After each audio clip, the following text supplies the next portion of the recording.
নমস্কার, রসিমার ফ্যামিলিতে আপনাদের স্বাগত জানাই। চলুন, এই যে হোটেলে তো রাত্রে পৌঁছলাম দেখলেন, তারপরে শুয়ে পড়েছিলাম। তারপরে 5টার সময় অ্যালার্ম দেওয়া ছিল।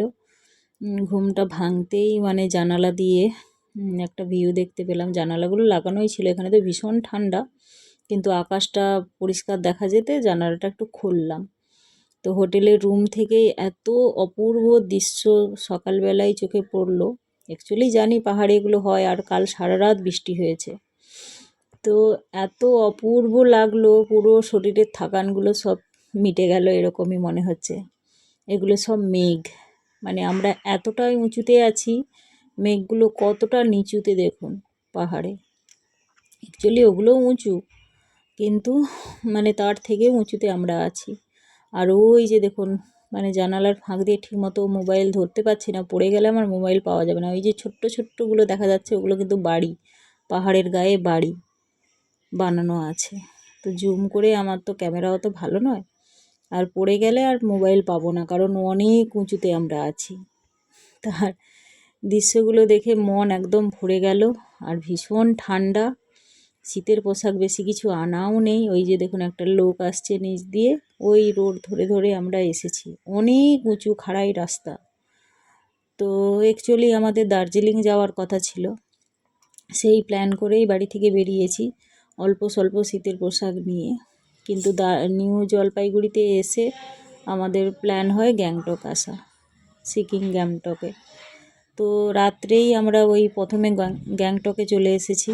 এখান থেকে এখানেই ঘুরে ফিরে তারপরে আবার দার্জিলিংয়ে যাব।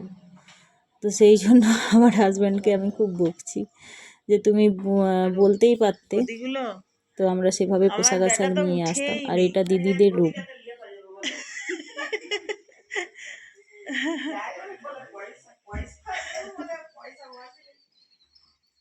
তোর মেসেজের আমার রাগ উঠছে আমার না।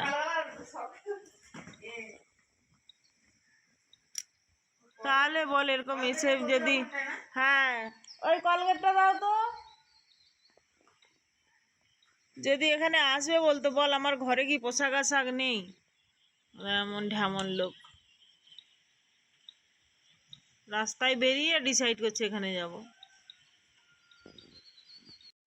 দিদিদের রুম থেকে ভিউটা দেখালাম, কত সুন্দর লাগলো। মাসি চলে গেছে আবার। আর এখানে হোটেল থেকে বারবার আমাদেরকে ফোন করছে, কারণ গাড়ি আছে সকালবেলায় 7টার মধ্যে রেডি হতে হবে। আর অত রাত্রে শুয়েছি, ঘুম তো ছাড়ছেই না।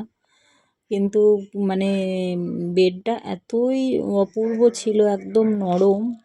আর এখান থেকে দেখুন বারবার চোখটা হাঁটতেই চাইছে না। এবারে মেঘগুলো উপর দিকে উঠছে, আর সেজন্য রেডি হয়ে রেডি হচ্ছি। আর ব্যাগ ট্যাগ সব গোছানোই থাকবে আমাদের। আর আবার আজকেই আবার মানে আমরা চলে যাব দার্জিলিংয়ে। এই যে দেখুন, সব ব্যাগগুলো এক জায়গায় গুছিয়ে নিচ্ছি। সব কতকগুলো ব্যাগ আছে, সঙ্গে একটা নেব কিছু খাবার দাবার, জল টল সঙ্গে নেব। কারণ এখানে পাহাড়ি অঞ্চল, দোকানদানি খুবই কম। মানে যেখানে আছে আছে, বাকি এক ঘন্টা 1.5 ঘন্টা এরকম রাস্তায় চলেই যাচ্ছে, কিছুই পাচ্ছি না, এরকম টাইপেরও আছে দেখলাম। তো সেই জন্য খাবার দাবার বলতে শুকনো বিস্কুট, কেক এইসব সব নিয়ে এসেছিলাম, সেগুলো কিছু আছে ব্যাগে করে নিয়ে নেব। তো চলুন, ব্লগটা পুরোটা দেখবেন, আশা করি আপনাদের ভালো লাগবে। ভালো লাগলে অবশ্যই একটা লাইক করবেন। একটু তাহলে তো দেখা যাবে না, দেখা যাচ্ছে না, সাদা ওই মুখ দেখা যাবে না। প্রাকৃতিক দৃশ্য, ঘরগুলো দে কত উঁচুতে, আর আমরাও কি কম উঁচুতে আছি। চলুন, আমি আর দিদি চান করেছি, বাকি কেউ চান করেনি, কারণ এত ঠান্ডা। আর এখানে শীতের পোশাক আমি মনতলা করে একটা নিয়ে এসেছি, বাকি মেয়ের তো নেওয়াই হয়নি। ছেলের ওই একটা প্যান্ট একটা নেওয়া হয়েছিল, ওর বাবার একটা সোয়েটার নিয়েছিলাম, বাকি কিছুই নেইনি। কারণ আমরা ভাবলাম দার্জিলিং যাব, দার্জিলিংয়ে অতটা হয়তো ঠান্ডা হবে না। কিন্তু আমরা তো সিকিম গ্যাংটকে এসেছি, এখানে তো ভীষণ পরিমাণে ঠান্ডা। এখানের রুমগুলোতে দেখলাম এসি আর ফ্যান লাগানোর কোনো পয়েন্টই নেই, কারণ সারা বছর এখানে ঠান্ডা থাকে। এত গরমের সময় এখানে এসেছি যে সোয়েটার গায়ে দিতে হচ্ছে, তো শীতকালে তো আরও কীরকম ঠান্ডা হবে। আর এই খাড়াই ঢালগুলো দেখুন, কালকে এখান থেকে গাড়ি তুলবে, মানে আমরা যেই গাড়িতে এসেছিলাম সে তুলবে করেছিল গাড়িটা। আমি মানে এত খাড়াই ঢাল দেখে আমি বললাম, না না আমাদেরকে নামিয়ে দিন, এইটুকু হেঁটে চলে যাব। বলছে দিদিভাই ভয় পাচ্ছেন? আমি বলি না না ভয় নয়, এতটা রাস্তা এসেছি এইটুকু হেঁটে চলে যাবো। আর ঝমঝমিয়ে বৃষ্টি পড়ছিল তখন, তারপরে আর গাড়ি ওঠাতে দিলাম না, এই নিচ থেকেই আমরা মানে হেঁটে একটু ভিজিয়ে চলে গেলাম। আর এখানে লাইন দেখুন, আমরা এখন যাচ্ছি নাথুলা, ওই চায়না আর ইন্ডিয়ার বর্ডার। আর এখানে রাস্তায় দেখুন মেয়েরা সব চকলেট পপকর্ন এইসব বিক্রি করছে। অক্সিজেন, যে নাথুলায় অক্সিজেনের প্রবলেম হয় সেই জন্য। চকলেট খাবার দাবার সব বিক্রি করছে, কিন্তু সবাই চকলেটটা বেশি।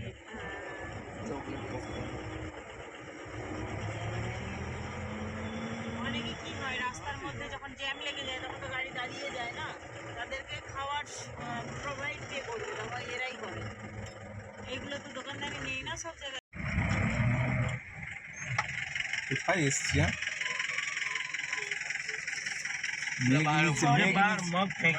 মেঘ নিচে আমরা উপরে,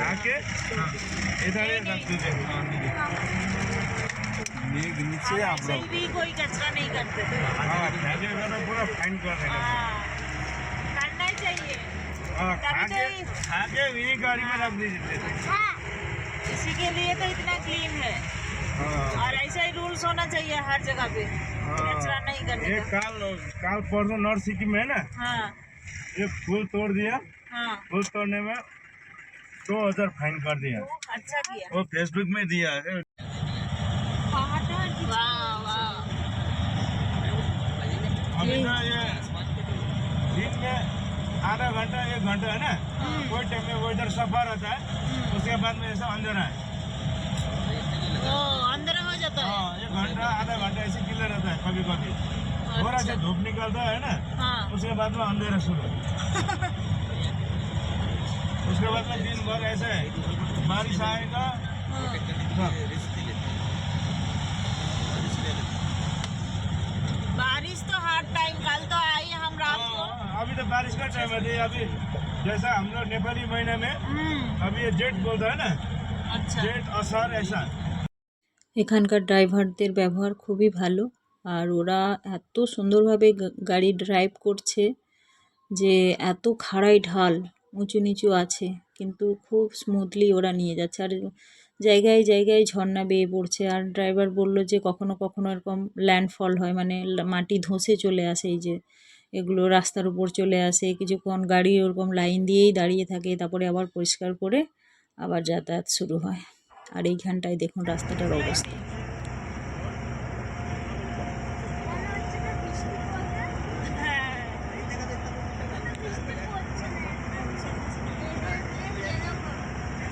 এদের মেঘ এরকম, বলে এদের মেঘ এরকম নেই, খবর ওদের আলাদা এদের আলাদা। এই দেখা যাচ্ছে না, এটাই মেঘ তো, কুয়াশা না, এর ভিতরে ঢুকে গেছি। হ্যাঁ মেঘের মধ্যে দিয়ে যাচ্ছি, লাইট জ্বালাতে হবে।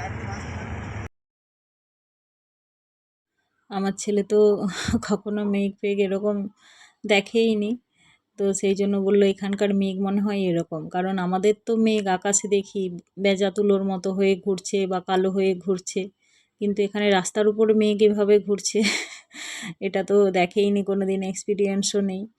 তো সেই জন্য বলছে যে এখানকার মেঘ মনে হয় এরকম, কারণ আমাদের দেশের মেঘ তো সব আকাশে ওড়ে। ও বুঝতেই পারছে না যে আমরা কতটা উঁচুতে আছি। দেখুন রাস্তার অবস্থা, একটাও রাস্তায় লাইট নেই।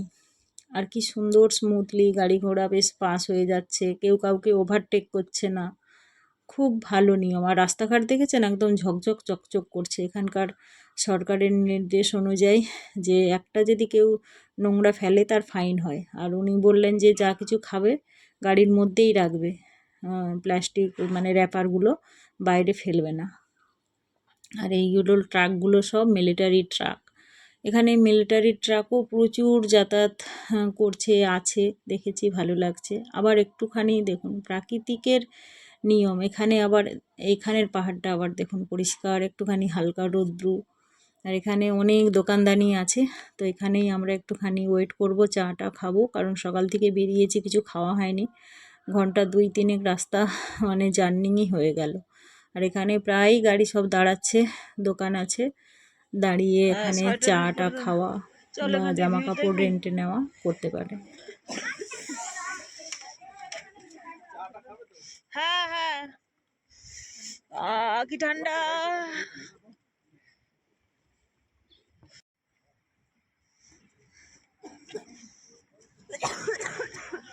দাঁড়া দাঁড়া দাঁড়া।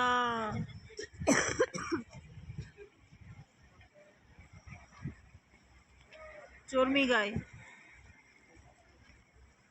বাবু, দেখ ওই যে চোর বাবু, চর্মি গায়ে দেখিস না?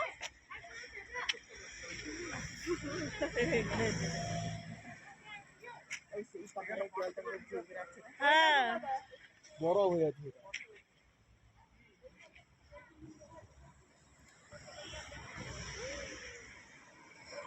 তো চুল আর বাগাসনি নিজেকে। বাবু দেখ, এই যে চর্মি গায়ে পড়েছিস না তুই? ওই যে চর্মি গায়ে, ওই যে দাঁড়িয়ে আছে দেখ, ওই যে লোমবালা গাই, চর্মি গায়ে পড়েছিস না তুই? এক মানে চর্মি গায়ে দেখতে পাচ্ছিস না? এরকম দাঁড়া, এই দিকে তাকা। বাবা, খালি গা করে দে জামা, শার্টলেস। শ্রেয়া বস, শ্রেয়া একটু বস, দাঁড়া। দেখে ফটটা উল্টো দিকে চান্স পড়ে যাবে। রাহুল চল। এখানে ভীষণ ঠান্ডা, আর আমরা শীতের পোশাক তো বললাম 2-1টা নিয়ে এসেছি, সেগুলো ব্যাগের মধ্যে আছে। আর এখানের ভিউটা দেখুন, যেন মেঘগুলো স্থির হয়ে এখানেই দাঁড়িয়ে আছে আমাদের আহ্বান করার জন্য। এটা কিন্তু ডাউন, ভীষণ নিচু, কিন্তু দেখে মনে হচ্ছে যেন গায়ের ধারে। আর মেঘগুলো এত অপূর্ব লাগছে, পাহাড়ের গা ঘেঁষে স্থিরভাবে দাঁড়িয়ে আছে, মানে অপূর্ব দৃশ্য, না দেখলে চোখে সামনে থেকে বিশ্বাস করা যাবে না। আর কি অপূর্ব নয় মানে দৃশ্যটা। তো সব কিছু মোবাইলে ক্যাদ করা তো সম্ভব নয়, তবু যতটা পেরেছি আমি সব ক্যাপচার করেছি, আর সেগুলোই আপনাদের সঙ্গে শেয়ার করছি। যদি ভালো লেগে থাকে অবশ্যই একটা লাইক করবেন, শেয়ার অবশ্যই করবেন, কমেন্ট করে তো অবশ্যই জানাবেন আপনাদের কেমন লাগলো। হয়তো অনেকে অনেকবারই ঘুরিয়েছে এইসব জায়গা, তবু আমার তরফ থেকে আমি যেগুলো দেখেছি আপনাদের সঙ্গে শেয়ার করলাম। এই আগে যেগুলো আছে গাড়িতে সেগুলো তো পড়বি, রেখে চলে এলি।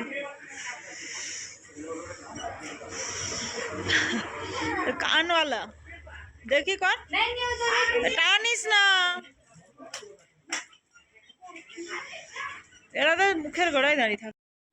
এই দোকানে একটু চা খাবো। আর আমার আর দিদির অবস্থা দেখুন, এই যে জড়সড় হয়ে দাঁড়িয়ে আছি, কারণ খুব ঠান্ডা লাগছে। আর ও দিদি একটা সোয়েটার নিয়ে এসেছে, ও ব্যাগ থেকে বের করছে।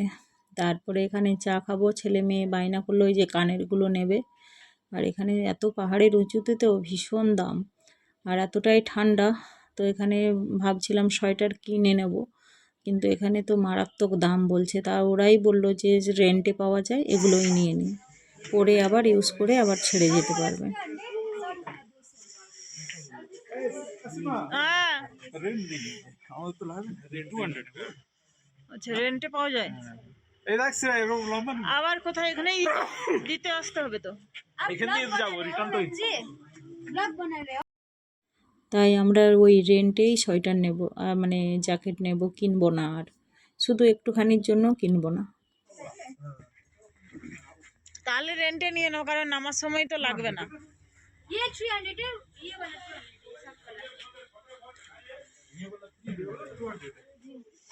শ্রেয়া কি এরকম লম্বা নিবি? না, অত অসুবিধা হবে।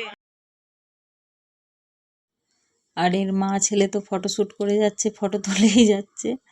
তারপরে এখানে আমাদের চা দিয়ে দিল, চা দিয়ে বলছে তাড়াতাড়ি খেয়ে নিন, না হলে ঠান্ডা হয়ে যাবে। আর এটা পুরো কাঁচ দিয়ে ঘেরা টিনের বাড়ি, খুব সুন্দর, নিচে ওয়াশরুম সবই আছে। তো চলুন, চাটা খাওয়া হয়ে গেছে, এবারে আমরা বেরোচ্ছি নাথুলার জন্য। তো পুরো ভিডিওটা তো দিলাম না, কারণ এরপরে দিলে আরও অনেক বড় হয়ে যাবে। তো পরের ব্লগে নাথুলার ভিডিও আসবে। তো এখানেই শেষ করছি। ভালো লাগলে অবশ্যই একটা লাইক করবেন, শেয়ার অবশ্যই করবেন, ভালো লাগলে অবশ্যই একটা কমেন্ট করবেন। যারা নতুন হবেন অবশ্যই সাবস্ক্রাইব করবেন। তো নাথুলাই গিয়ে বরফ নিয়ে কি করলাম সেগুলো পরের ব্লগে শেয়ার করব। তো এখানেই শেষ করছি। সবাই ভালো থাকবেন, আশা করি আপনাদের ভালো লাগবে। যদি ভালো লেগে থাকে অবশ্যই একটা লাইক করে দেবেন। এখানেই রাখছি।